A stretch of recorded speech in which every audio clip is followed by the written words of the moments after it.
Bismillahirrahmanirrahim. Welcome to Unique Anti-Test Program. Introduction about myself. My name is Mohammad Arshad Kafi. I am lecturer of Computer Science.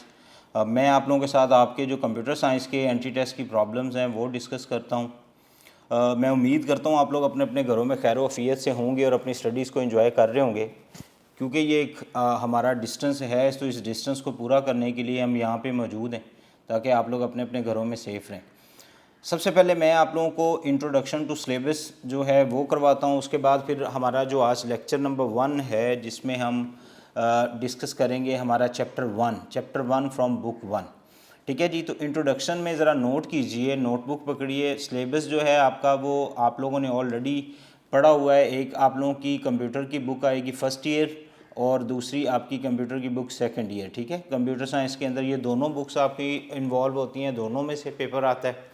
तो हम कोशिश करेंगे कि आपकी जो बुक 1 है उसके चैप्टर बाय चैप्टर उसके तमाम लेक्चर जो हैं वो आप तक पहुंचाए जाएं ताकि आपकी जो इश्यूज़ हैं उनको हम सॉल्व कर सकें। तो चैप्टर नंबर 1 वो आप लोगों को पता है, उसका जो इंट्रोडक्शन है वो बेसिक्स ऑफ आईटी है।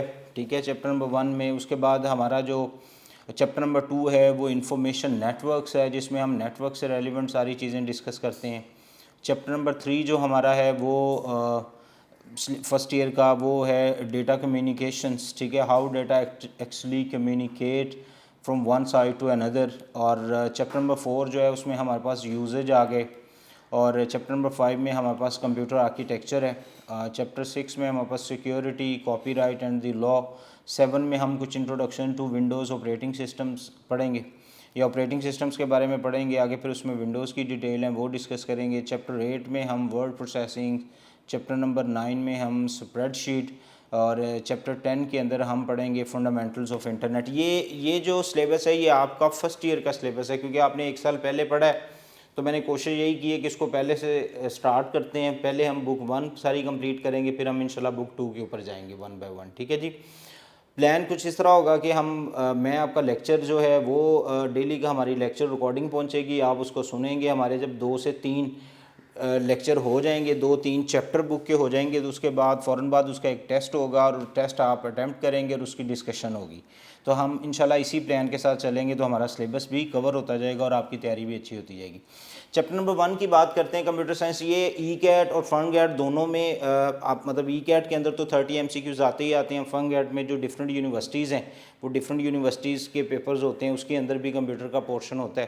तो इसीलिए आपको फन गैट और ई कैट दोनों को ही प्रोग्राम्स के लिए ये आपके लेक्चर्स चलेंगे। ठीक है, थोड़ा सा पैटर्न डिफरेंस है, पेपर्स का पैटर्न डिफरेंस होता है, बट कॉन्सेप्ट सेम होते हैं। आपने कॉन्सेप्ट्स जो है उनकी लर्निंग करनी है, घबराना बिल्कुल नहीं है। एंटी टेस्ट को सवार नहीं करना सर पे।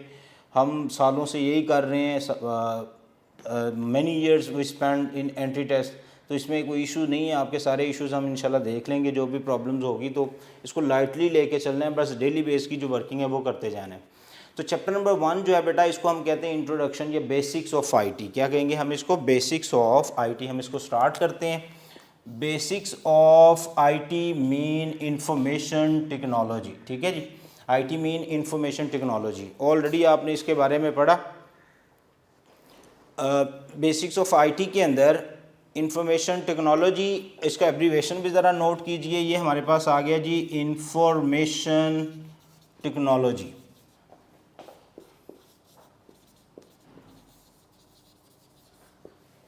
ठीक है जी, ये 2 डिफरेंट वर्ड्स का कॉम्बिनेशन है। एक हमारे पास आ गई इंफॉर्मेशन, दूसरी आ गई टेक्नोलॉजी।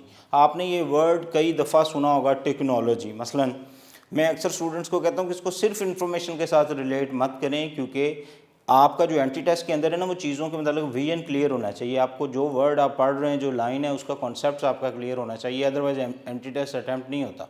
ठीक है, टेक्नोलॉजी जो है, सबसे पहले तो इसको देखें कि टेक्नोलॉजी का मतलब क्या है। टेक्नोलॉजी जो है इसका मतलब होता है जी सेट ऑफ टेक्निक्स। इसका मतलब क्या है? Set of techniques. ठीक है जी, या आप इसको कह सकते हैं सेट ऑफ स्किल्स।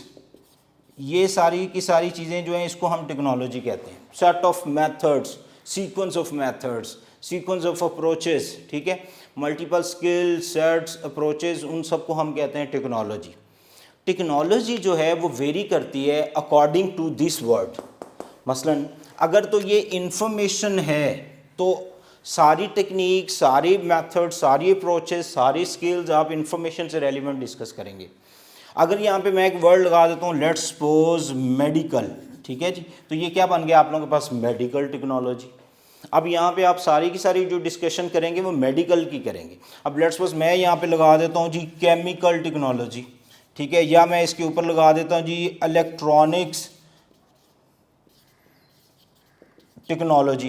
तो ये जो वर्ड है टेक्नोलॉजी का, ये वेरी करता है according to this word. Medical technology में सारी मेडिकल के इश्यूज, मतलब आपकी जो टेक्निक्स हैं, आपके जो स्किल्स हैं, वो सारे के सारे मेडिकल से रेलिवेंट होंगे। इसी तरह केमिकल की बात करते हैं तो केमिकल टेक्नोलॉजी में सारे के सारे इश्यूज केमिकल के होंगे। इस तरह इलेक्ट्रॉनिक्स या इलेक्ट्रिकल टेक्नोलॉजी।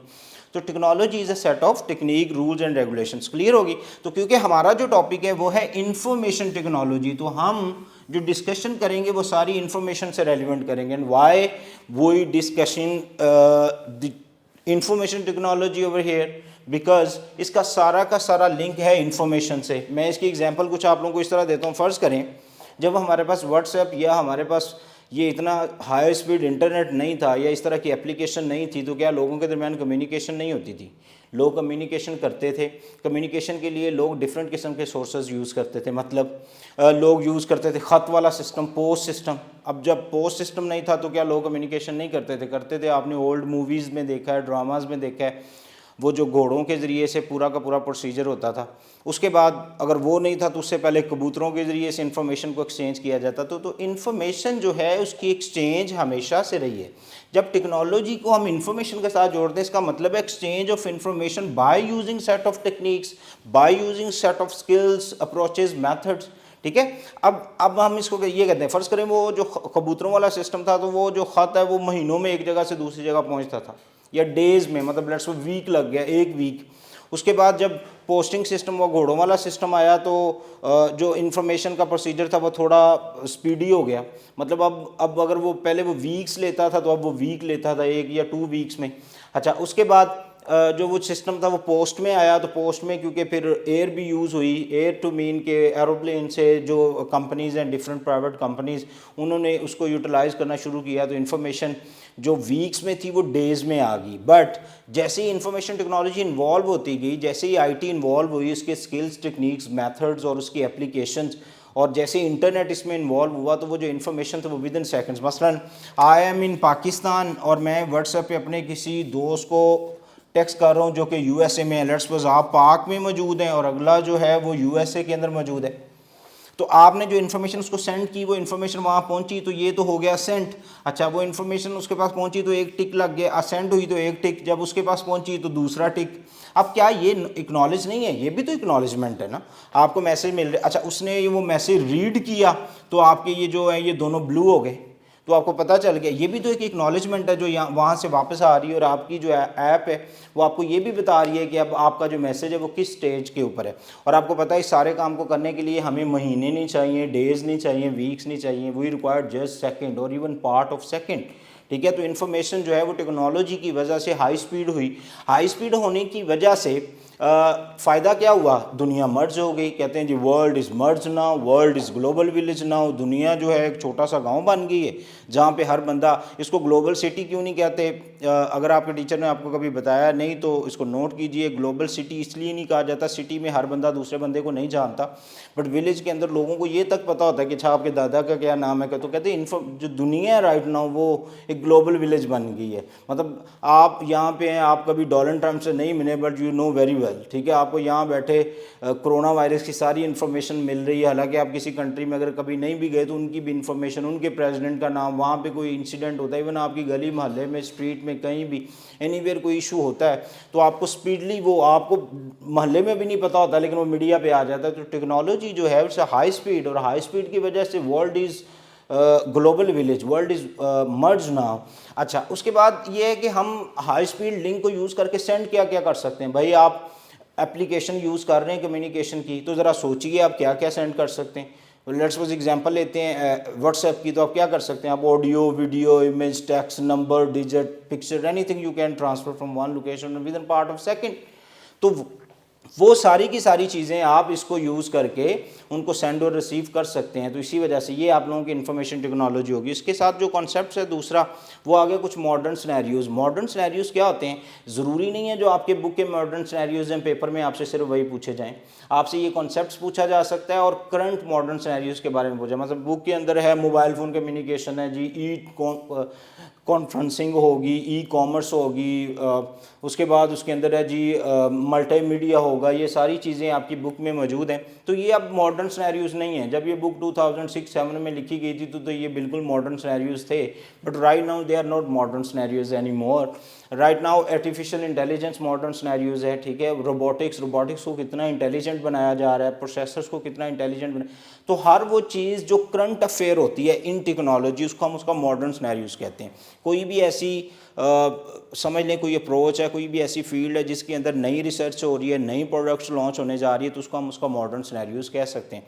तो आप ज़रा लगाइए मॉडर्न सिनेरियोज़, स्पेस शटल बनाई जा रही हैं। मॉडर्न सिनेरियोज़ ये है कि जनाब आप जो है वो ज़मीन की रोटेशन को कंट्रोल कर लें। मॉडर्न सिनेरियो ये है कि चाइना जो है वो अपना चांद बनाने जा रहा है। तो these things are called modern scenarios actually, जिसका करंट अफेयर्स होता है, ठीक है, जो जिसके बारे में लोग बात कर रहे होते हैं। तो कंप्यूटर साइंस के अंदर भी ये सारे मॉडर्न सिनेरियोज़ ही हैं। E commerce, m commerce, e trading, multimedia, artificial intelligence, networking, distributed websites. मतलब इंफॉर्मेशन आपको लेट्स सपोज एंटी ट्रस्ट की रजिस्ट्रेशन करवानी है तो आपको कोई ज़रूरत नहीं है यूईटी जाने की। आप घर बैठे, उनकी वेबसाइट डिस्ट्रीब्यूटिंग सिस्टम है, आप घर बैठे फॉर्म फिल करें, फॉर्म उनके पास पहुंच जाएगा, वहाँ से आपको रजिस्ट्रेशन नंबर भी एलोकेट हो जाएगा। आपको इवन टोकन लेने भी जाने की ज़रूरत नहीं है, टोकन आप ऑनलाइन परचेज़ कर रहे हैं, आपको जस्ट डिजिट चाहिए। तो इन्फॉर्मेशन जो है उसने मॉडर्न सिनेरियोज़, जो आपके ओल्ड मॉडर्न सिनेरियोज वो ख़त्म हो गए। अब और नए मॉडर्न सिनेरियोज मैंने आपके साथ डिस्कस कर लिए, जिसमें most hot topic is artificial intelligence या क्वांटम कंप्यूटिंग आ रहा है। How we can utilise computers in human brains, ठीक है। आप ह्यूमन ब्रेन को कंट्रोल करने के लिए टेक्नोलॉजी को कैसे यूज़ कर सकते हैं। आप ह्यूमन मेमोरी कैसे इंक्रीज़ कर सकते हैं बाय यूजिंग कंप्यूटर कॉन्सेप्ट्स और आईटी कॉन्सेप्ट्स। स्टोरी क्लियर हुई। उसके बाद हम डिस्कस करते हैं कंप्यूटर्स के ऑर्गेनाइजेशन। याद रखें किसी भी मशीन की एक ऑर्गेनाइजेशन होती है और कंप्यूटर की जो ऑर्गेनाइजेशन है वही इसकी डेफिनेशन है, वही इसके कॉन्सेप्ट है। मसलन कंप्यूटर जो है वो आपसे लेता है जी इनपुट। क्या लेता है? इनपुट लेता है। उस इनपुट को क्या करता है? प्रोसेस करता है। प्रोसेस करने के बाद आपको क्या देता है? आउटपुट देता है। और इस सारी स्टोरी को कंप्यूटर क्या कर लेता है? स्टोर भी कर लेता है, ठीक है। तो अगर आप ये चारों चीज़ें बनाएं तो आपके पास जो शेप बनती है जी बिल्कुल वो कंप्यूटर की बनती है, ठीक है। इनपुट स्टेप 1 उसको प्रोसेस करता है और आउटपुट देता है और स्टोर करता है। तो यही कंप्यूटर की ऑर्गेनाइजेशंस भी है। तो कंप्यूटर जो है उसकी ऑर्गेनाइजेशन, इनपुट में इनपुट यूनिट्स और इनपुट डिवाइसेस आ जाएंगी, प्रोसेसिंग में प्रोसेसर्स आ जाएंगे। वो आपको पता है दुनिया में दो ही तरह के प्रोसेसर्स हैं, एक नेचुरल है, एक आर्टिफिशियल है। मैं नेचुरल इंटेलिजेंट हूँ, ठीक है, मुझे किसी से लर्निंग करने की ज़रूरत नहीं है, मैं देख के रिएक्ट करता हूँ। कंप्यूटर्स को आपको लर्निंग करवानी पड़ेगी। आपने उर्दू टाइप करनी है तो आपको उर्दू की एप्लीकेशन इंस्टॉल करनी पड़ेगी। आपने इंग्लिश लिखनी है तो आपको इंग्लिश की एप्लीकेशन इंस्टॉल करनी पड़ेगी। लेकिन अगर आपको उर्दू लिखनी है तो आपको जस्ट उर्दू लिखनी आनी चाहिए, आप लिख लेंगे, ठीक है। आपको एप्लीकेशन इंस्टॉल करने की ज़रूरत नहीं है। तो human brain is a natural intelligent but computer brain is artificial intelligent. Like CPU is an artificial intelligence machine, ठीक है। You have to learn first, ठीक है। आपको कुछ ना कुछ उसको लर्न करवाना पड़ेगा, उसकी ट्रेनिंग उसकी लर्निंग करवानी पड़ेगी, अदरवाइज़ वो जो है वो काम नहीं करेगा। आउटपुट ऑर्गेनाइजेशन के अंदर जो आउटपुट यूनिट्स हैं उसमें आउटपुट डिवाइसेस और आउटपुट यूनिट्स वो सारे आ गए। स्टोरेज में सारे स्टोरेज यूनिट आ गए। तो this is called actually computer organisation. और कंप्यूटर्स की ऑर्गेनाइजेशन या असेंबली ऑफ कंप्यूटर्स, राइट। ये स्टोरी क्लियर हुई आप लोगों को। उसके बाद जो इनपुट डिवाइसेस के अंदर हमारे पास एक कॉन्सेप्ट है जिसकी डेफिनेशन आ जाती है या उनमें से कुछ ना कुछ पूछा जा सकता है एंट्री टेस्ट में। वो आगे पॉइंटिंग डिवाइसेस। क्या आगे जी? पॉइंटिंग डिवाइसेस, ठीक है जी। पॉइंटिंग डिवाइसेस क्या होती हैं? सबसे पहले तो ये आप समझ लें जी पॉइंट क्या होता है, तो फिर आपको पॉइंटिंग डिवाइस ऑटोमेटिकली समझ आ जाएगी। मसलन ये आपके पास आ गई डिस्प्ले स्क्रीन और डिस्प्ले स्क्रीन के ऊपर ये आप लोगों के पास आ गया एरो। दिस एरो या ये वाला जो कर्सर है इनको हम पॉइंटर कहते हैं या कर्सर कहते हैं। अब इस कर्सर या इस पॉइंटर की पोजीशंस को आप कंट्रोल कर रहे हैं तो आप किससे कंट्रोल कर सकते हैं? आप जनाब इसको माउस से, ट्रैक बॉल से, टच पैड से, आप इसको लाइट पेन से, डिजिटाइजिंग ग्राफिक टैबलेट्स या इस तरह की डिफरेंट किस्म की जो डिवाइसेस हैं, जॉयस्टिक है, ठीक है। और ये सारी जो डिवाइसेस हैं उसको हम यूज़ क्यों करते हैं? For the movements, controlling the movements of this cursor. और इस कर्सर की मूवमेंट्स को कंट्रोल करने के लिए जो जो डिवाइसेस रिक्वायर्ड होती हैं उनको हम पॉइंटिंग डिवाइसेस कहते हैं, ठीक है। अब पॉइंटिंग डिवाइसेस के अंदर बेटा याद रखिएगा जो कॉन्सेप्ट एंट्री टेस्ट में आएगा वो यही पूछेगा जी पॉइंटिंग डिवाइसेस रिएक्ट कैसे करती हैं, ठीक है। How actually pointing devices react, नीचे 3-4 ऑप्शंस होंगी और आपने कंफ्यूज नहीं होना। याद रखो पॉइंटिंग डिवाइसेस के अंदर 2 और डिफरेंट टेक्निक्स हैं। मसलन मैं अगर आप लोगों के सामने एक माउस बना दूं, लेट्स सपोज ये मेरे पास एक माउस आ गया। अब ये जो माउस है इसके अंदर या तो कोई लेज़र लाइट लगी है या इस माउस के अंदर मेरे पास कोई बॉल होगी लेट्स सपोज। तो आप जब इस माउस को किसी फ्लैट सरफेस के ऊपर मूव कर रहे होते हैं तो वो जो लाइट है, वो जो बॉल है वो मूव करती है। जब वो लाइट ये बॉल मूव करती है तो उसकी जो मूवमेंट्स है वो करस्पॉन्ड करती है the movements of the cursor on screen. अच्छा सर ये तो हो गए माउस, तो सर टच पैड कैसे काम करता है? तो याद रखो ये टेक्निक वही है, टेक्निक हर जगह वही आएगी। टच पैड क्या, लेट्स सपोज ये आप लोगों के पास आ गया टच पैड। अब टच पैड जो है उसने आपके एक्स एक्सिस वाई एक्सिस बनाए हैं, ठीक है। ये आप लोगों के पास एक्स एक्सिस आ गए, ये वाई एक्सिस आ गए। जैसे ही आप इसके ऊपर फिंगर रख के रोटेट करते हैं तो वो मेजर करता है आपके एक्स एक्सिस और वाई एक्सिस के एंगल्स को। फर्स्ट करें यहाँ पे आपने फिंगर रखी और आपने इसको थोड़ा सी इधर मूव किया तो वो देखेगा कि आप एक्स पॉइंट्स और वाई पॉइंट से कितना मूव हुए हैं। जितना मूव हुए होंगे उसी मूवमेंट्स को वो करस्पॉन्ड करता है टू द सीपीयू, और सीपीयू जो है वो उतनी ही मूवमेंट्स के अकॉर्डिंगली फिर आपका जो प्रोसेसर है उसको जो पॉइंटर है उसको मूव करवा देता है, ठीक है। इसी तरह आपकी जो लेट्स सपोज आपका जो टच फ़ोन है, आपका टच फ़ोन की अगर आप एग्जांपल लें तो ये आपका टच फ़ोन, तो टच फ़ोन भी also divided into X axis Y axis, logically यही होता है, ठीक है। आप जैसे ही अपने टच फ़ोन पे कहीं फिंगर लगाते हैं तो वो चेक करता है। फर्स्ट करें आपने यहाँ फिंगर लगी तो चेक करेगा इसकी एक्स पॉइंट और वाई पॉइंट पे इसका कौन सा नंबर है। अगर सो वो 3 और 5 है तो वो 3 और 5 को पकड़ेगा, सीपीयू को भेजेगा फ़ोन की, और सीपीयू उस पॉइंट के ऊपर जो भी एप्लीकेशन होगी, जो चीज़ होगी उसको ओपन कर देगा। तो सारी की सारी पॉइंटिंग डिवाइसेस सेम टेक्निक पे काम करती हैं। ये कोई ह्यूमन फोर्स कोई चीज़ यूटिलाइज़ करती हैं, और जैसे touch phone human body current use करता है, इस तरह ये माउस ही ह्यूमन फोर्स यूज़ करती है। इसकी मूवमेंट जो है वो कन्वर्ट होती है डिजिटल में, और डिजिटल में कन्वर्ट होने का अब आप लोगों से पूछा जाएगा जी बताइए जो माउस है क्या उसकी जो इंस्ट्रक्शंस होती हैं वो डिजिटल में कन्वर्ट होती हैं कि नहीं होती? तो आप देखेंगे सर ये तो एक फ़िज़िकल है, टीचर ने पढ़ाया था जितनी फ़िज़िकल क्वांटिटीज़ होती हैं वो एनालॉग हैं, तो ये तो एनालॉग है। ऐसा नहीं होगा, ठीक है। ये चाहे एनालॉग है लेकिन कंप्यूटर के अंदर एक बात याद रखो, अपने पल्ले बांध लो, ये बात लिख लो, नोट कर लो। कंप्यूटर के अंदर पॉइंटर की मूवमेंट्स जो होगी वो भी डिजिटल कन्वर्जन फर्स्ट होगी, देन मूवमेंट्स होगी, अदरवाइज वो मूवमेंट्स नहीं होती। ये स्ट्रेट फॉरवर्ड बात है। आपसे को पूछता है जी माइक्रोफोन में माइक में हम बोलते हैं तो जो माइक की आवाज़ है वो तो जनाब एनालॉग है, human voice analogue is voice. तो ये कंप्यूटर में कैसे प्रोसेस होती है? तो भाई जो आपका माइक्रोफोन है वो आपकी एनालॉग वॉइस रिसीव करता है, उसको डिजिटल में कन्वर्ट करता है, then send to computer, converted electrical signal, then send to the computer for further processing. अब ये सारी की सारी डिवाइसेस ऐसे ही काम करती है। तो एंटी टेस्ट में हमारे पास यहाँ पे ये 2-3 ही पॉइंट थे जो मैंने आपके साथ डिस्कस कर लिए, सारा टॉपिक आपने नहीं पढ़ना। अच्छा, उसके बाद पॉइंटिंग डिवाइसेस के बाद हमारे पास जो आ गई वो आ गई direct and indirect input devices. इसके साथ उनको भी जल्दी से देख लेते हैं जी। डायरेक्ट एंड इनपुट डिवाइसेस आपके पास एक आ गई जी डायरेक्ट इनपुट, और एक आ गई आप लोगों के पास इनडायरेक्ट, ठीक है। तो ये सर ये क्यों पढ़ाने लगे हैं, ठीक है, इसका हल्का सा हिंट है आपकी बुक में, लेकिन आपने पढ़ना ज़रूर है क्योंकि ये पूछा जा सकता है।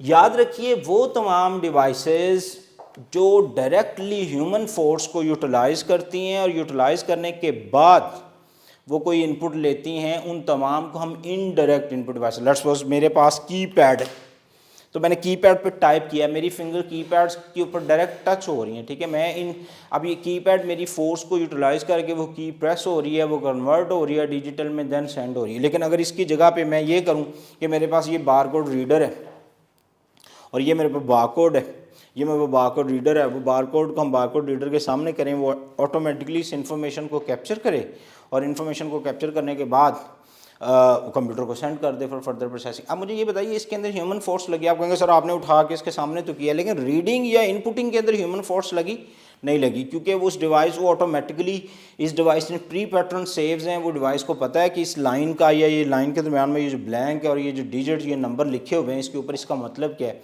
डिवाइस को ऑलरेडी इन पैटर्न्स की रीडिंग हुई होती है, उसकी ऑलरेडी लर्निंग हुई, वो खुद जस्ट उसको कैप्चर करती है और कैप्चर करने के बाद वो सेंड कर देती है। तो ऐसी तमाम डिवाइसेस जो खुद से इनपुट रिसीव करती हैं और रिसीव करने के बाद कंप्यूटर को सेंड कर देती हैं उनको हम डायरेक्ट कहते हैं। अच्छा, और ऐसी जो कि ह्यूमन फोर्स या जिसमें डायरेक्ट ह्यूमन हैंड या ह्यूमन फोर्स इन्वॉल्व हो उसको हम इनडायरेक्ट कहते हैं। अब आप एंट्री टेस्ट में सर हम इसको क्यों पढ़ रहे हैं, तो याद रखो आपको कोई डिवाइस दी जाएगी, पूछा जाएगा बताइए ये डायरेक्ट है या इनडायरेक्ट है। ठीक है, तो या आप लोगों ने लिस्ट क्या करनी है, बुक के ऊपर आपने टॉपिक देखना है, जितनी आपकी बुक में सोर्स डाटा एंट्री डिवाइसेस हैं, कौन सी सोर्स डाटा एंट्री डिवाइसेस, वो सारी की सारी आपकी डायरेक्ट इनपुट डिवाइसेस हैं। अच्छा, कीबोर्ड क्या है, कीबोर्ड इनडायरेक्ट है, माउस क्या है इनडायरेक्ट है।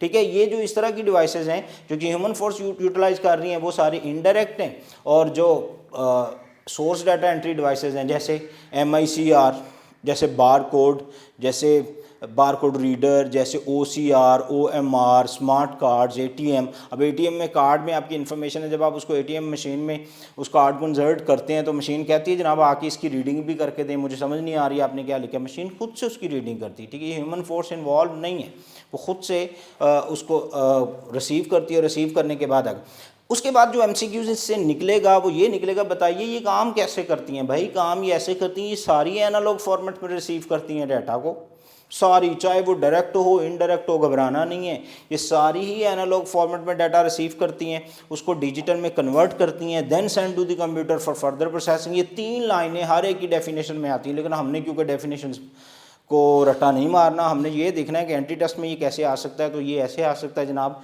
इनडायरेक्ट और डायरेक्ट में से आपको पूछा जा सकता है MCQs, बताइए ये डायरेक्ट इनडायरेक्ट है या नहीं है, बताइए जो बार कोड है वो काम कैसे करता है। तो आप बताएंगे जी डिजिटल रिसीविंग है, डिजिटल रिसीविंग के बाद कन्वर्जन इनटू एनालॉग रिसीविंग है, conversion into digital and then send to computer for further processing.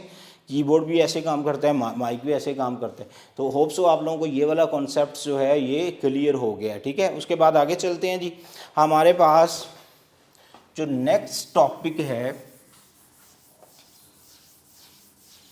वो कीबोर्ड के पोर्शंस, उसको मेरे ख्याल में एंट्री टेस्ट में पढ़ाने की ज़रूरत नहीं होती। वो अगर आपने देखे हुए हैं तो आप लोग उनको खुद से एक दफ़ा रिकॉल कर लें। कीबोर्ड जो है उसको हम बेसिक 4 पोर्शंस के अंदर डिवाइड करते हैं। वो पोर्शंस आपको पता है जी, न्यूमेरिक कीज़ हैं, अल्फ़ा न्यूमेरिक कीज़ हैं, और उसके बाद स्पेशल करैक्टर्स हैं, और आप लोगों के पास फंक्शन कीज़ हैं। ठीक है, F1 F2 वगैरह। तो ये कीबोर्ड पोर्शन है, इसको आप लोगों ने देख लेना। बाकी सारी पॉइंटिंग डिवाइसेस आप लोगों की ऑलरेडी क्लियर होगी, डायरेक्ट इनडायरेक्ट भी क्लियर होगी। उसके बाद हम देखते हैं आउटपुट डिवाइसेस। आउटपुट डिवाइसेस क्या होती हैं जी, वो तमाम डिवाइसेस, क्योंकि कंप्यूटर के आपको पता है 4 ही बेसिक पोर्शंस है, already told you few second अगो। उसमें जो पहला है पहला इनपुट था वो मैंने डिस्कस कर दिया। अब आ गया हमारे पास आउटपुट डिवाइसेस। क्या आ गया, आउटपुट डिवाइसेस। ये सारी वो हैं जिन्होंने आउटपुट देनी है आप लोगों को। इसको ज़रा स्पीडी वाइंड अप करते हैं क्योंकि ऑलरेडी पड़ा हुआ है हमारे पास। इसमें से क्या आएगा, आप लोगों को डिफरेंट किस्म की आउटपुट डिवाइसेस की लाइंस दी जाएंगी और उसमें पूछा जाएगा बताएं ये काम करती है कि नहीं करती। मसलन आपसे ये पूछा जैसे why line printer is called line printer. ठीक है, बताइए जी जो इलेक्ट्रोस्टैटिक प्रिंटर्स होते हैं या इलेक्ट्रोथर्मल प्रिंटर्स होते हैं ये काम कैसे करते हैं, या is this technique use in like decibel printers. इस तरह की जो MCQs हैं वो पूछे जा सकते हैं आप लोगों से। तो आप लोगों ने इसको उस कॉन्सेप्ट्स में पढ़ना है। ठीक है, आउटपुट डिवाइसेस। अब आउटपुट डिवाइसेस में हम सबसे पहले पढ़ेंगे जी डिस्प्ले स्क्रीन। क्या पढ़ेंगे, डिस्प्ले स्क्रीन। डिस्प्ले स्क्रीन क्या होती है, ये आपको पता है कि वीडियो आउटपुट डिवाइस है।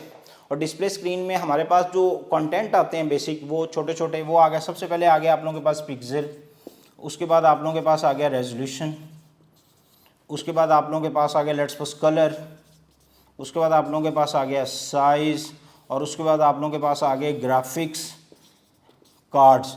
ठीक है, तो ये ग्राफिक कार्ड में आप लोगों के पास आ गया जी, इसको हम देख लेते हैं।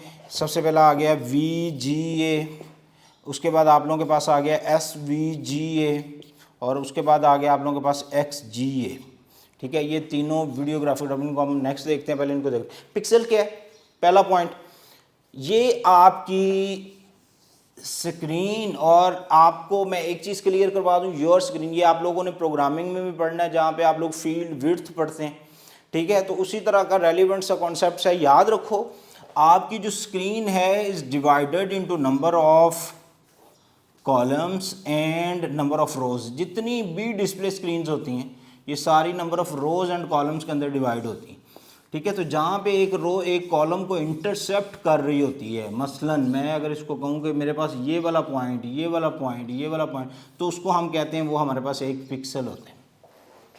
आप ऐसा करें कि एक 1 स्क्वायर इंच एरिया, मतलब आप लोगों ने 1 इंच इधर, 1 इंच इधर, 1 इंच इधर और 1 इंच इधर, तो ये मेरे पास एक 1 स्क्वायर इंच, या आप कह सकते हैं एक 1 इंच का बॉक्स बन गया।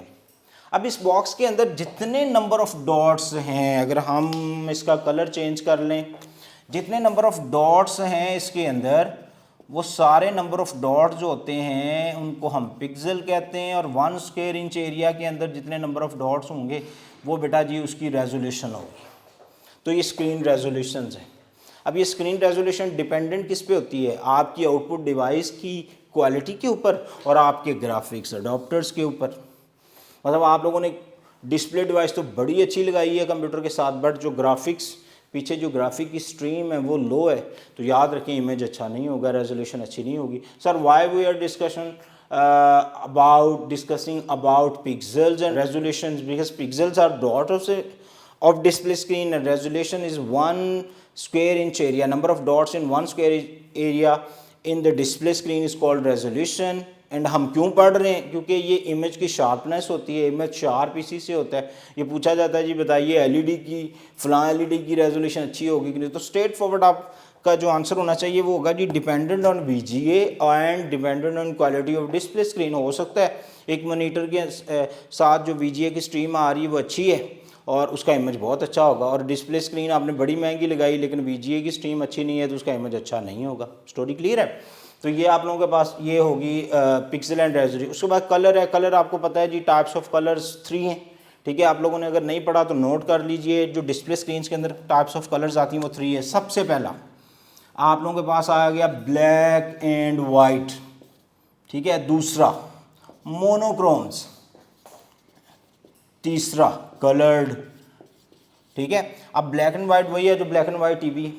मोनोक्रोम्स वो होते हैं जो सिंगल कलर डिवाइसेस होती हैं। मतलब आपको पुराने नोकिया का फ़ोन उठा के देखें तो वो हाई इंटेंसिटी वाइट या वो लाइट ग्रीनिश, ठीक है, ये येलोश, इस तरह का कोई एक सिंगल कलर होता था उन फ़ोन्स के अंदर। अभी भी बहुत ये याद करें, आप बचपन में गेम खेलते थे, जहाज़ों वाली छोटी सी गेम थी, उसकी जो डिस्प्ले स्क्रीन होती थी क्या वो ब्लैक एंड वाइट होती थी? वो शायद येलोश होती थी। तो ऐसी तमाम डिस्प्ले, कुछ घड़ियों के कलर जो डिस्प्ले स्क्रीन होती है, क्योंकि हैं तो ये भी डिस्प्ले स्क्रीन है, because display screen available in different size, इसीलिए साइज़ भी डिस्कस होगा। बड़ी बड़ी एयरपोर्ट पे एलईडीज़, आपके घर, आपके मोबाइल फ़ोन, लैपटॉप, कंप्यूटर और एटीएम और एनीथिंग, जहाँ पे भी आपको कोई इमेज नज़र आ रहा है, जहाँ पे भी कोई आप लोगों के सामने कोई डिस्प्ले है तो वो डिस्प्ले स्क्रीन है, but display screen is available in different size. अब साइज़ के हिसाब से जो डिस्प्ले स्क्रीन है उसके फिर कलर्स भी हैं। मोनोक्रोम्स में हमेशा सिंगल कलर होता है, कलर्ड में मल्टीपल कलर होते हैं। 16.7 मिलियन कलर्स जो होते हैं उसके अंदर हम यूज़ कर सकते हैं। और ब्लैक एंड वाइट में आपको पता है जी या ब्लैक है या वाइट है, ठीक है, 2 ही कलर होते हैं। साइज़ डिफरेंट साइज़ अवेलेबल है। वीजीए की बात करते हैं, यहाँ से आपसे पूछा क्या जाएगा? स्पॉटिंग ऑफ कलर्स पूछी जाएगी, ठीक है। अगर ये सामने आता है तो इसमें सबसे पहले पूछा जाएगा जी ये कितने कलर हैं, तो ये लेट्स सपोज आप लोगों के पास कलर स्पॉट्स करता है जी 128 कलर लेट्स सपोज, ठीक है। इस तरह ये जो है आप लोगों के पास ये 256 कलर्स लेट्स सपोज, और ये जो है ये 16.7 मिलियन कलर्स।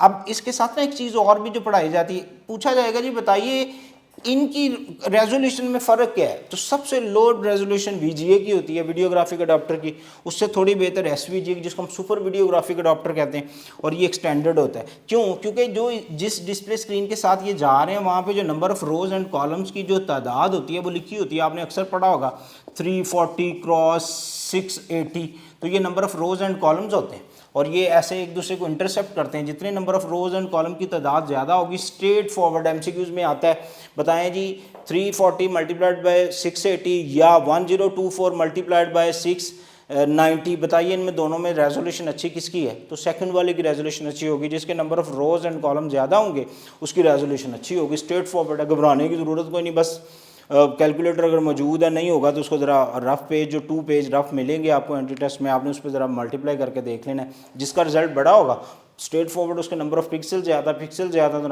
जो रेजोल्यूशन ऑफ डिस्प्ले स्क्रीन है वो भी ज़्यादा होगी।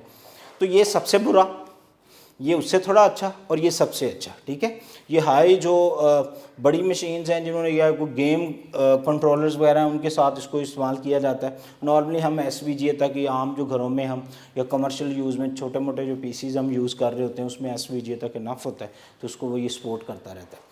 ठीक है, ये आप लोगों के पास अब डिस्प्ले स्क्रीन की फिर टाइप्स हैं। वो डिस्प्ले स्क्रीन की टाइप्स आप लोगों ने ऑलरेडी पढ़ी हैं, लेकिन हम देखेंगे एंट्री टेस्ट में हमारे पास क्या आता है जी। याद रखिए, आपसे पूछा जाएगा जी करंट, इमेज शार्पनेस और इस तरह की चीज़ें बताइए किस डिवाइस में क्या आएगा। तो पहले तो हम इनकी टाइप्स पढ़ते हैं। टाइप्स आप लोगों को पता है जी, डिस्प्ले स्क्रीन की टाइप्स हैं मेरे पास 2। डिस्प्ले स्क्रीन की जो टाइप्स हैं वो मेरे पास 2 टाइप्स हैं। पहली टाइप आप लोगों को पता है जी, वो होते हैं CRT, और दूसरा जो होता है वो होता है जी फ्लैट पैनल डिस्प्ले। अब CRT जो है ये मॉनिटर्स होते हैं। अगर आप लोगों ने पढ़े हैं कभी मॉनिटर्स तो इसको ज़रा साफ कर लें। अगर आप लोगों ने कभी मॉनिटर्स के बारे में पढ़ा है या आपने, बल्कि यूज़ तो हमने किया है ना, हम सारे टीवी टेक्नोलॉजी यूज़ करते आए हैं। तो टीवी टेक्नोलॉजी में होता क्या है उसको हम देखते हैं जी। पूछा जा सकता है बताइए जो मॉनिटर है वो किस तरह की स्ट्रीम को या किस टेक्निक को यूटिलाइज करके इमेज प्रोड्यूस करता है। स्ट्रेट फॉरवर्ड यही पूछा जाएगा आपसे। तो इसमें क्या जी, फर्स्ट करें मैं आप लोगों के सामने डिस्प्ले स्क्रीन ड्रॉ करता हूँ। Let's suppose this one is the base panels and this one is a back panel, और ये इसका स्टैंड है। स्टोरी क्लियर है? इसके अंदर बच्चों यहाँ पे लगी होती है एक ट्यूब, एंड इस ट्यूब के ऊपर यहाँ पे लगी होती हैं गन्स, जिनको RGBs कहते हैं, red green and blue. Okay, ये गन्स जो हैं ये फायर कर रही हैं किसके ऊपर? डिस्प्ले स्क्रीन के ऊपर। ठीक है, और ये वही होती है कैथोड रेज ट्यूब। ठीक है, आप लोगों ने रदरफोर्ड, पता नहीं केमिस्ट्री के अंदर हम पढ़ते थे, तो ये वही होती है। इसमें ये वैक्यूम ट्यूब्स होती हैं ताकि जो स्ट्राइकिंग्स ऑफ डॉट्स है उन स्क्रीन वो एयर से डिस्टर्ब ना हो। ठीक है, इमेज प्रॉपर्ली प्रोड्यूस होता रहे। अच्छा, तो सर हमें तो कभी नहीं नज़र आया डिस्प्ले स्क्रीन के ऊपर का कोई चीज़ आके स्ट्राइक कर रही है, क्योंकि डिस्प्ले स्क्रीन स्ट्रेट फॉरवर्ड शीशा नहीं है, इसलिए आपको नज़र नहीं आती। ये डिस्प्ले स्क्रीन बेसिकली एक स्पेसिफिक मटेरियल से बनी है। वो स्पेसिफिक मटेरियल क्या है? वो फॉस्फोरस कोटेड है। केमिकल यूज़ करके इसको फॉस्फोरस कोटेड किया गया। फर्ज करें ये शीशा, ये फॉस्फोरस, इन दोनों को मिला के जो इसका सोल्यूशन है उससे ये डिस्प्ले स्क्रीन बनी है। इसको फॉस्फोरस कोटेड करने का फ़ायदा पता है क्या? इसके ऊपर हल्का सा भी एक डॉट, हल्की सी भी एक लाइट अगर आप स्पॉट फेंकते तो ये सारी बर्न होती है। आई मीन टू से जलती है, जैसे लाइट जलती है, जैसे टीवी की स्क्रीन जलती है। इसके ऊपर हल्का सा डॉट भी आगे स्ट्राइक करता है तो ये इमेज प्रोड्यूस करती है, बर्न होती है, जलती है, जिससे इमेज बनता है। फॉस्फोरस कोटेड होने की वजह से बहुत हाई सेंसिटिव होती है, इसी वजह से इमेज प्रोड्यूस करते रहते हैं। तो कैथोड रेज ट्यूब या ये जो CRT है, इसके अंदर जो बुरी बात है, बड़े वेटफुल होते हैं, क्योंकि इसके अंदर strikings of electronic guns on the screen हो रही होती है, तो इसलिए हीट बहुत प्रोड्यूस कर रहे होते हैं। ठीक है, बहुत ज़्यादा, ये कमरे में 2-3 मॉनिटर चल रहे हों तो फुल गर्मी हुई होती है। ठीक है, और क्योंकि ये हीट प्रोड्यूस करते हैं, इसीलिए जो लाइट है, जो बिजली है, इलेक्ट्रिसिटी, उसको बहुत ज़्यादा यूटिलाइज़ करते हैं। ठीक है, क्योंकि इसके अंदर सारी गेम इस पिक्चर ट्यूब की है। ये पिक्चर ट्यूब के अंदर ये जो गन्स हैं इसको हाई करंट चाहिए इमेज प्रोड्यूस कर। और आपको पता है इसके यहाँ पे बेस के ऊपर एक बोर्ड लगा होता है विच इज़ कॉल्ड मदरबोर्ड, और ये मदरबोर्ड के ऊपर डिफरेंट किस्म के इलेक्ट्रॉनिक्स और इलेक्ट्रिकल कंपोनेंट्स अटैच होते हैं, और ये इसके साथ अटैच होती है। यहाँ से 2 किस्म की वायर आती हैं, एक होती है इसकी पावर सप्लाई, क्या होगी जी, जो कि बिजली प्रोवाइड करती है इसको, और दूसरी VGA केबल, आप लोगों ने अक्सर सुना होगा VGA केबल। अब ये VGA केबल कहाँ जाके लग रही, जाके सिस्टम में, सिस्टम के किस पोर्शन पे, उसके VGA में वीडियोग्राफी का अडॉप्टर, वीडियोग्राफी का रे, वीडियोग्राफी कार्ड, कुछ भी कहते हैं, इसको घबराना नहीं है, ये कुछ भी आ जाए तो ये एक ही बात है।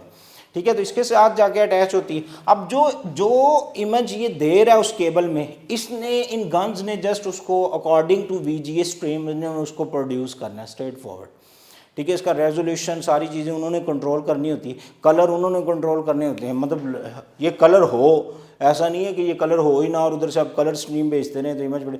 अब फ़र्ज़ करें ये कलर होता है, लेकिन अगर आपको पुराना पाकिस्तान का या इंडिया का पुराना सा ऑडियो या वीडियो गाना चलाएं तो वो ब्लैक एंड वाइट है, तो ऐसा है कि वो आपको कलर दिखाएगा? नहीं दिखाएगा। क्यों? क्योंकि जो स्ट्रीम आ रही है वो ब्लैक एंड वाइट है। तो जो ब्लैक एंड वाइट स्ट्रीम होगी इसने बस अकॉर्डिंगली उसका इमेज प्रोड्यूस करते रहना है। ये हो गया आप लोगों के पास क्या, थर्ड रेस ट्यूब। अच्छा, ये छोटे छोटे पॉइंट्स हैं, इनको आपने पॉइंट बनाते जाना है, नोट करते जाना है। टेस्ट में आपसे पूछूंगा और उसके बाद हम इनको फिर वंस अगेन एक दफ़ा फिर इनकी डिस्कशन करेंगे और इसी तरह ही इसकी लर्निंग हो जाएगी, तैयारी इसी तरह ही हो जाएगी, घबराना नहीं है।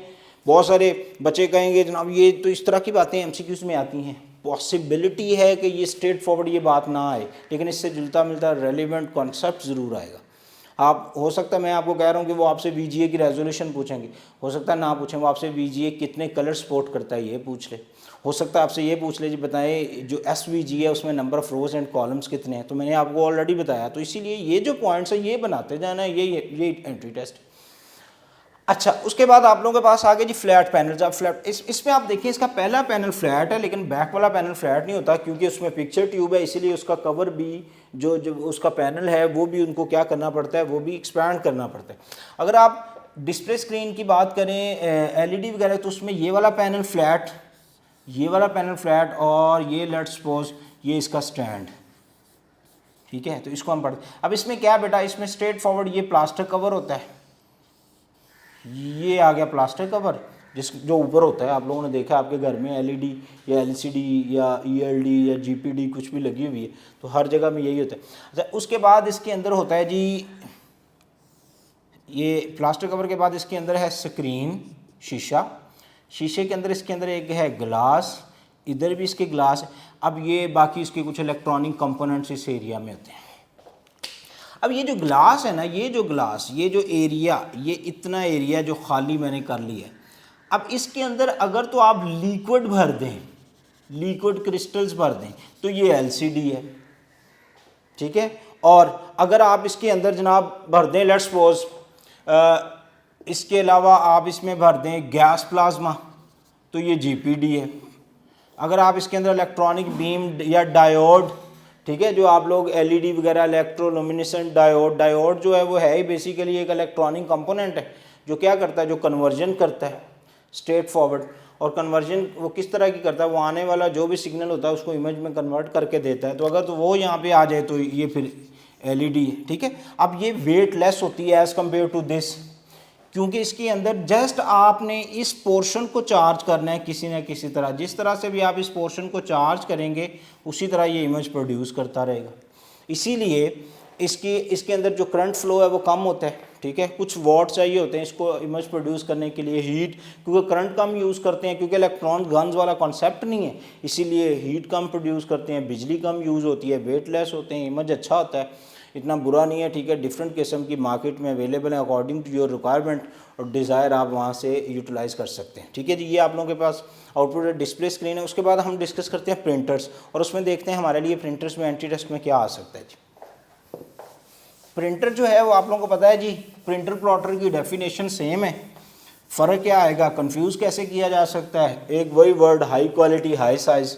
तो जो लो साइज़ लो क्वालिटी भी इमेज प्रोड्यूस करते हैं वो जनाब आप लोगों के पास प्रिंटर्स हैं, और जो high quality high size image produce करते हैं वो प्लॉटर्स हैं। अब इनको हम इनके working according to their working हम जो प्रिंटर्स हैं उनको डिवाइड करते हैं 2 टाइप्स के अंदर।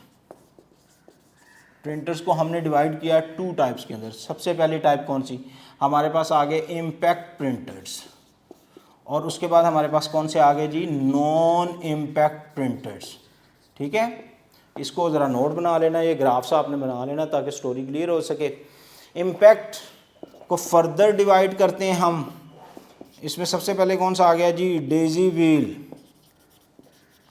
फिर डॉट मैट्रिक्स, फिर लाइन प्रिंटर्स। ये पूछा जा सकता है जी बताएं ये वाला प्रिंटर किस फैमिली का है, ठीक है, तो आपको उनकी फैमिलीज पता होनी चाहिए। उसके बाद मेरे पास आ गए नॉन इम्पैक्ट, तो नॉन इम्पैक्ट में मेरे पास सबसे पहले जो आ गया वो आ गया जी लेज़र।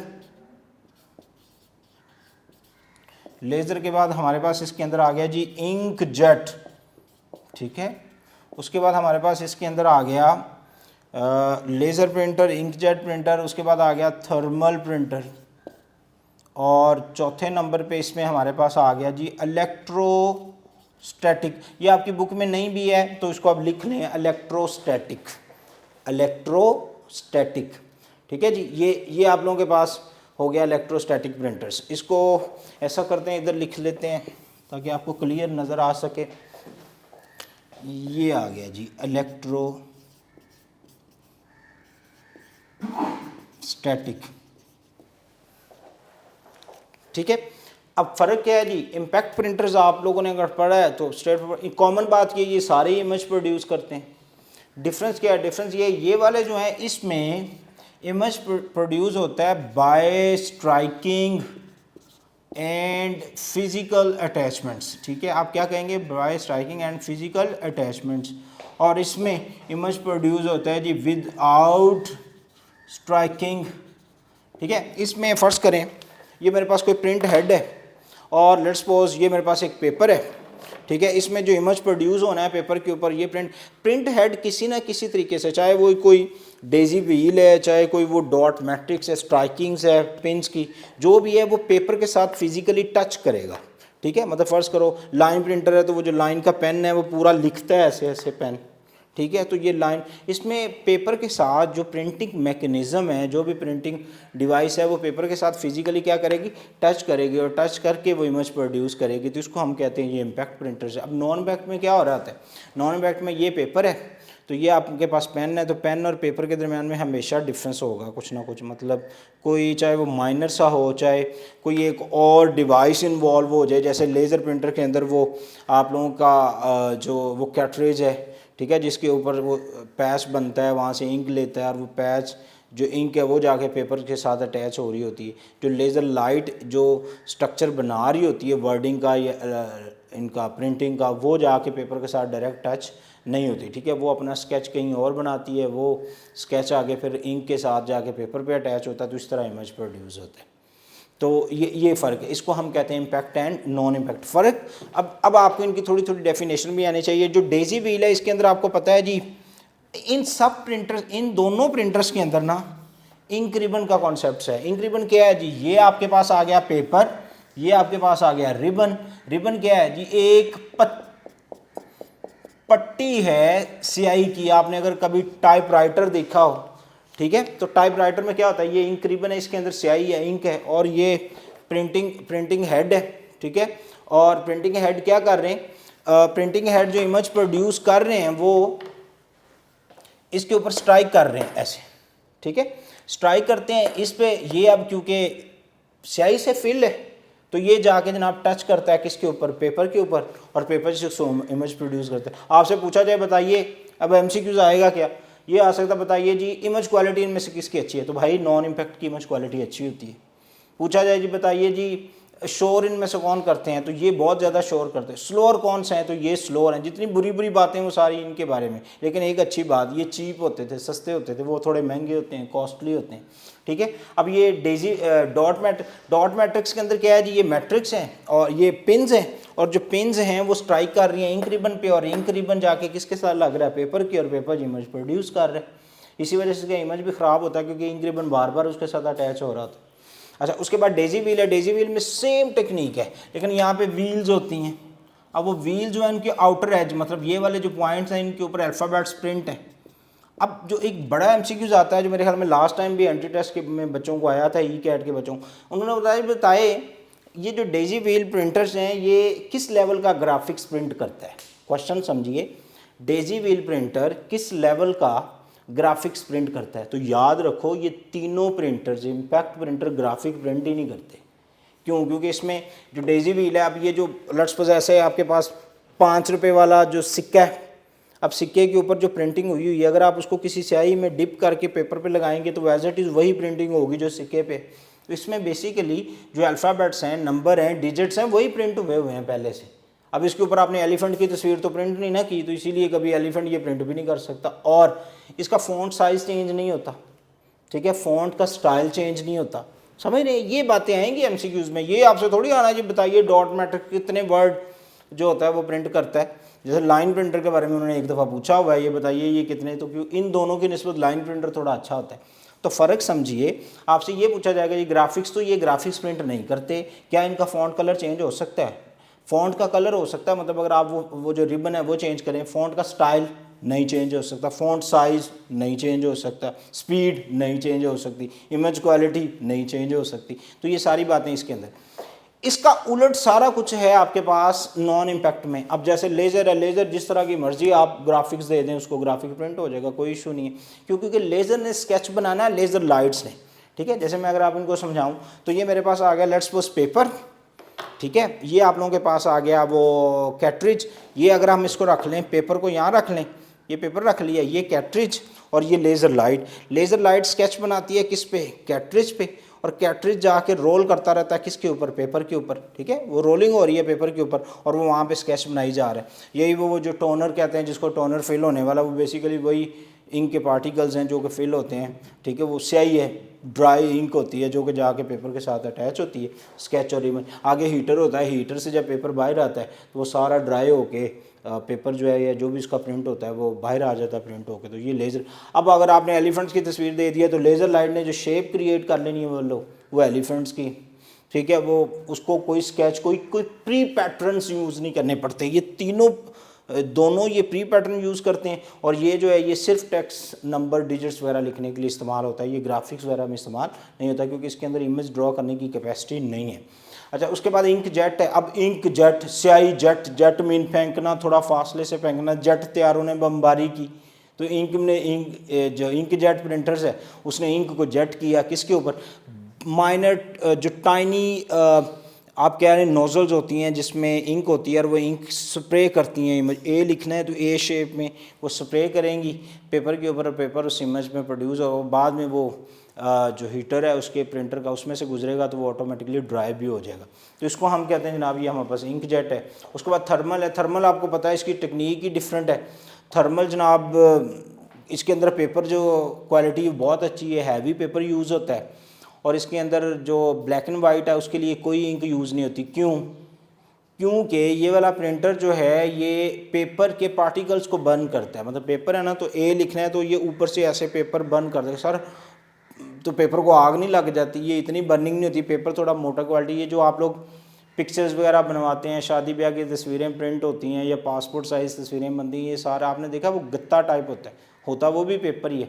120, 150 या 160 ग्राम जो भी आप यूटिलाइज़ करते हैं, यूज़ करते हैं उसके अंदर, तो थर्मल जो होता है उसके पार्टिकल्स को बर्न करके इमेज प्रोड्यूस करता है। अगर कलर हो तो पहले वो स्केच बनाता है बर्न करके, उसके बाद कलर वैक्सेस होती हैं, वो उस तरह के कलर। यही वजह कि ये बहुत स्लोर होते हैं, बहुत स्लोर। आपने देखा वो तस्वीर आहिस्ता आहिस्ता प्रिंट होकर बाहर आती, क्योंकि स्केच बनता है, स्केच के बाद उसके पार्टिकल्स उसका कलर कंट्रास्ट बनाते हैं, वो कलर फिल करते हैं, फिर आगे हीटर होता है, हीटर उसको ड्राई करता है, ड्राई करने के बाद इमेज प्रोड्यूस होता है और आपके सामने आता है, ठीक है। जिसको हम कहते हैं इस तरह इलेक्ट्रोस्टैटिक में भाई वही है, negative positive, paper positively charge और जो इमेज आ रहा है वो नेगेटिव, इंक जो है वो नेगेटिवली चार्ज है। पेपर पे स्केच बनता है, अब स्केच जो बना है वो नेगेटिव चार्ज का, जैसे वो इंक के अंदर से घुरेगा, इंक पॉजिटिव है तो वो दोनों पार्टिकल अटैच होते हैं, जहाँ जहाँ में स्केच बना होगा वहाँ इमेज होता है, आगे हीटर, हीटर से पेपर बाहर, पेपर ड्राई हो जाता है। ये आप लोगों के पास आ गया जनाब इलेक्ट्रोस्टैटिक, ठीक है। इस तरह थर्मल भी हैं,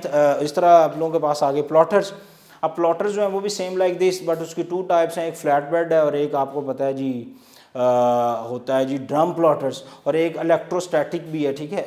लेकिन ये बड़ी बड़ी फ्लैक्सेस, साइन बोर्ड और इस तरह की ये जो बैनर्स और बड़े बड़े इश्तिहारात प्रिंट करने के लिए हम लोग जो यूज़ करते हैं वो हमारे पास प्लॉटर्स हैं। तो होप सो आप लोगों को ये वाला कॉन्सेप्ट भी क्लियर होगा, इसके की पॉइंट्स भी नोट कर लिए आपने, यही से MCQs आएंगे। उसके बाद हमारे पास जो कॉन्सेप्ट्स है वो सॉफ्टवेयर्स क्या जी, सॉफ्टवेयर्स आप लोगों ने पढ़े हुए हैं, ज़रा जल्दी से रिवाइज़ कीजिए। सॉफ्टवेयर्स क्या होते हैं? सॉफ्टवेयर बेसिकली वो लर्निंग वर्ड्स जिससे हम मशीन की लर्निंग करवाते हैं, कंप्यूटर की ट्रेनिंग करते हैं। मसलन आपने उर्दू लिखनी है तो आपको जनाब इन पेज इंस्टॉल करना है। अब इन पेज क्या है? इन पेज में सेट ऑफ इंस्ट्रक्शंस हैं, आपने वो सेट ऑफ इंस्ट्रक्शन पकड़ी और पकड़ के आपने वो जनाब कंप्यूटर को दे दी। अब कंप्यूटर क्या कर रहा है, उस इमेज को प्रोड्यूस, जो आप लिख रहे हैं वो उसको टाइप कर, आपने लेट्स सपोज इंग्लिश लिखनी है तो वर्ड आ गया आप लोगों के पास, ठीक है। तो ये आप लोगों के पास आगे सॉफ्टवेयर, तो आप सॉफ्टवेयर को जल्दी से रिकॉल करते हैं 30 सेकंड्स में। ये हमारे पास आ गए सॉफ्टवेयर्स, और सॉफ्टवेयर्स को हम फर्दर डिवाइड करते हैं, आपको पता है 2 टाइप्स में, पहले सिस्टम और दूसरे एप्लीकेशंस, जिनको आजकल आप ऐप्स कह रहे हैं। तो सिस्टम सॉफ्टवेयर वही है, ओएस ऑपरेटिंग सिस्टम वगैरह, ड्राइवर वगैरह, ये सारे ऑपरेटिंग, ये आगे सिस्टम जो कंप्यूटर या लैपटॉप या मोबाइल फ़ोन को चलाने के लिए चाहिए। और एप्लीकेशंस को आपको पता है हम फर्दर 2 टाइप्स में डिवाइड करते हैं। मसलन एक आप लोगों के पास आ गए पैकेजेस और एक आप लोगों के पास आ गए जी कस्टम बिल्ट, ठीक है। इनमें कॉमन बात क्या है, ये दोनों ही एप्लीकेशंस हैं कि यूज़र नीड की होती हैं। मतलब मेरे मोबाइल में व्हाट्सअप नहीं है तो मेरे फ़ोन ने कभी मूड नहीं बनाया कि जनाब व्हाट्सअप तो है ही नहीं, मैं नहीं चलूँगा। आईमो तो आपने इंस्टॉल नहीं किया तो कभी भी नहीं।